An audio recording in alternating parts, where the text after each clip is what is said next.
Sorry. Hello. I'm back again. Your brother, everything, you know me. Let's go straight to the point.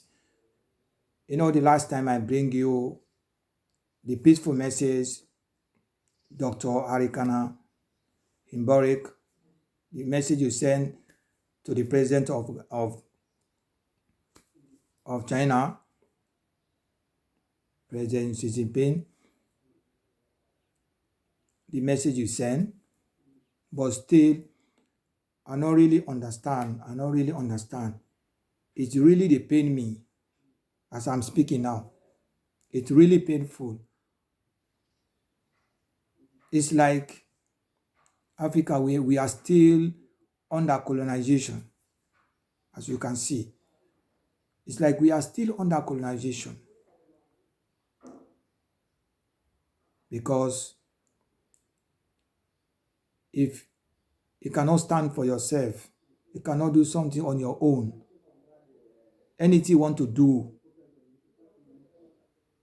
you need help. Anything you want to do, you need help. So where are we? Whose place we can find ourselves?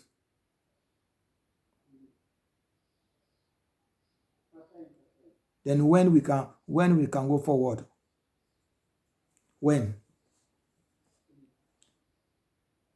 When you want this, you're supposed to ask for help.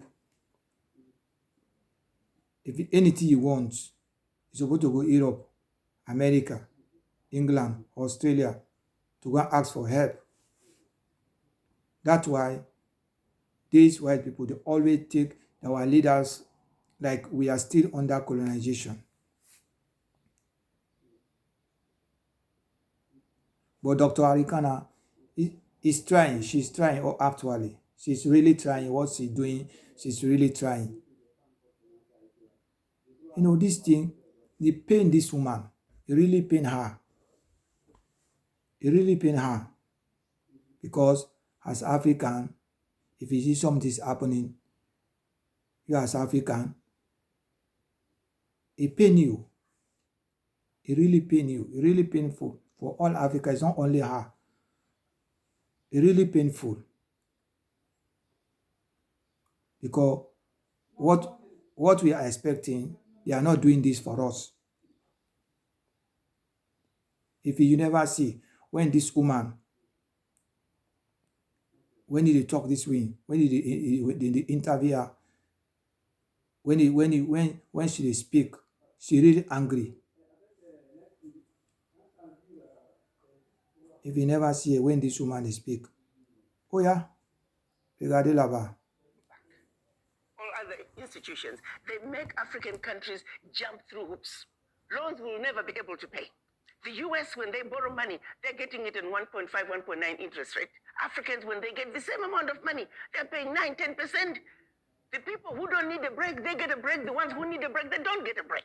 The sheer survival of the World Bank, IMF, is based on the fact that African countries and many other developing countries do not succeed.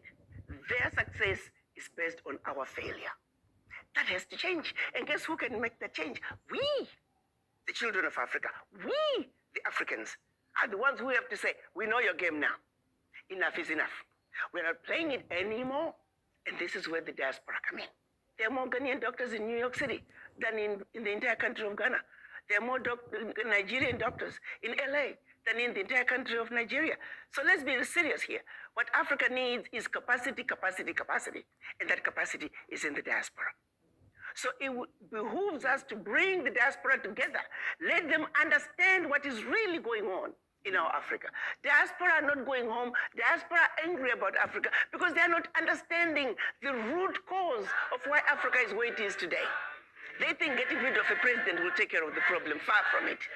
That president is just going to be replaced by another one who's going to equally suffer from the same difficult environment to work in.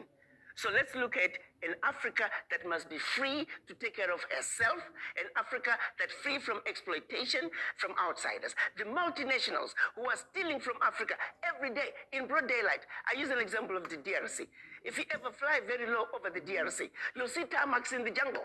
You'll see 747s flying into DRC, picking up minerals and flying right out. The same multinationals are responsible for arming young people and giving them MK16s. Because why? Their satellites in the skies are telling them where that village is, there are lots of diamonds. So what do? Arm young people, drag them up, and send them to go chop off a few heads. The rest of the village runs away, so they come behind and do their illegal mining. We black people must understand what is really going on. Because what we are shown instead is, oh, look at those Africans killing each other. There are some serious games that have been played in Africa for far too long. And once we understand that, we can strategize as to how we can begin to bring the difference. You didn't mind being a member of a military government. I won't answer. The thing is that, as far as I'm concerned, since we met you people 500 years ago, look at us. We've given everything. You are still taking. It's true. I mean, where would the whole Western world be without Africa? Our cocoa, our timber, our gold, our diamonds, our platinum, our whatever. Everything you are is us. I am not saying it, it's a fact.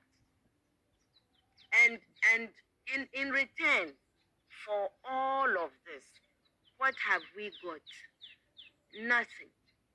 Anti-personnel indoctrination against ourselves. If you go and cook your horrible diseases like AIDS, you say it is us. You brought us tuberculosis. We didn't have this big cough until white people came here. In exchange for Africa giving Europe 500 solid years of our people, I mean, not Europe, the Western world, of our human beings to work your canes, to dig your gold, to take in gold itself, diamond, I mean, fish, peanuts, palm oil, everything. In exchange for that, we have got nothing. Nothing. And you know it. Nothing. And you look upon, white folks look upon us like monkeys.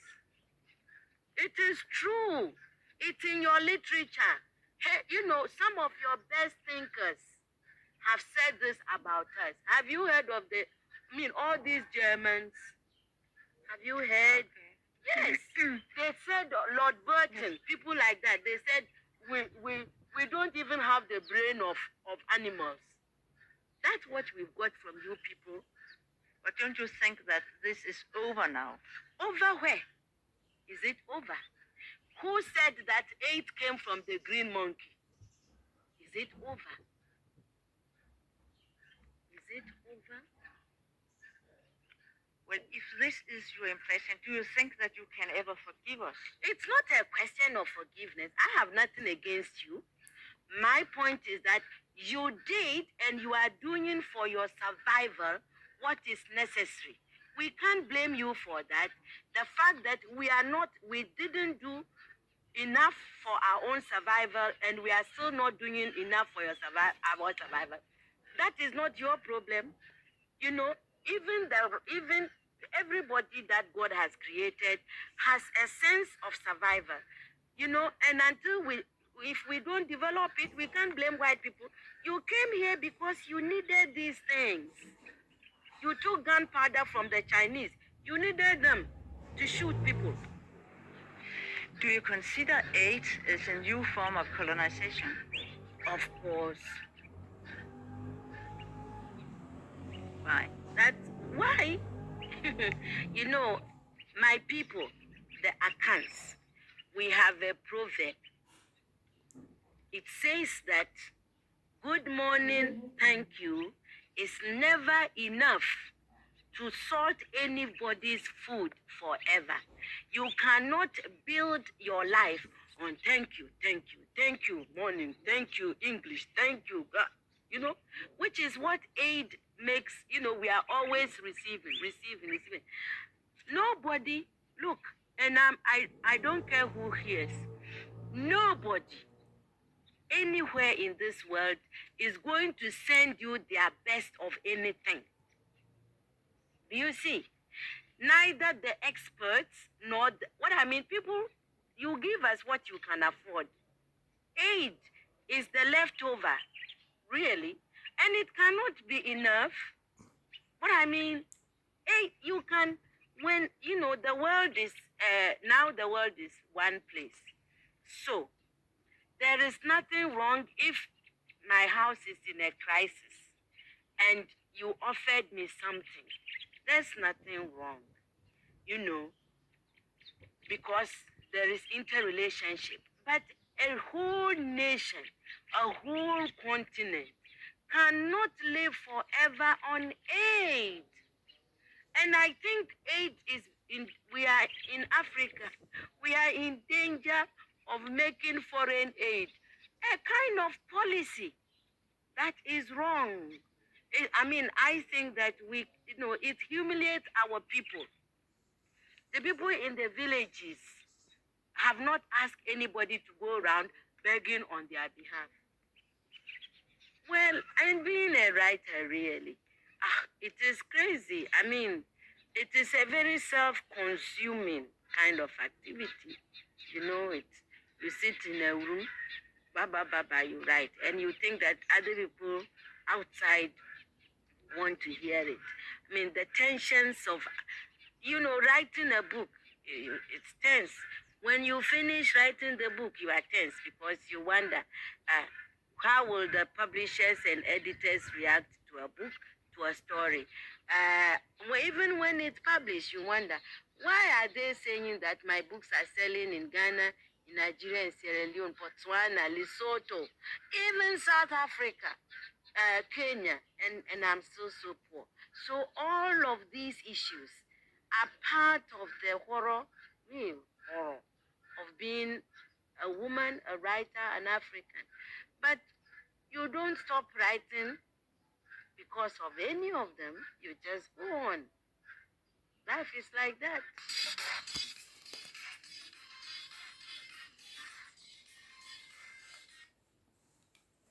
So that is all.